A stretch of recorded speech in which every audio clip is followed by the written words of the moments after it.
Family imwe mwena wa Sirimon Timau gicigo bunge kia Mburi kaunti-ini ya Meru no hathara ya mamirioni ma mbeca iratara thutha wa mwaki munene gucina na guthukangia indo ciao utuku wa gukia umuthi.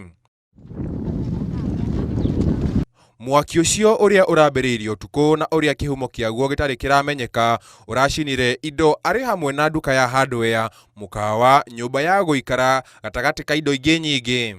Unajua watu walikuja wakajaribu kuzima hiyo moto, haikuzimika.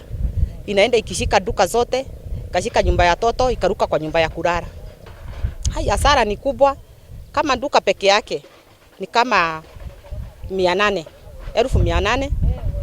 Kulikuwa na ngano. Aikari maratetia thirikari ya kaunti ni undu wa kwaga ngari ya guthima mwaki mwena ucio, makiuga ati kwaga kuiguana kwa governor na MCAs nikuo kurarehe kwaga unyitaniri utungata-ini wa muingi kuria riu moritie andu a wendi mwega mateithie family iyo. Because of the negligence of the county management, we know the MCAs and the governor are not in terms, but they would have at least provided an fire engine so that this family could have saved their property. Community tayari imejaribu na kanisa, wakamomoa kanisa, wakanijengea kanyumba ya kulala. Sasa hiyo ndio usaidizi naona kwa community. Sasa usaidizi yangu labda nisaidiwe angalau nijenge kanyumba. Handũ-inĩ ha Inooro TV, njĩtagwo Mwangi wa Shira.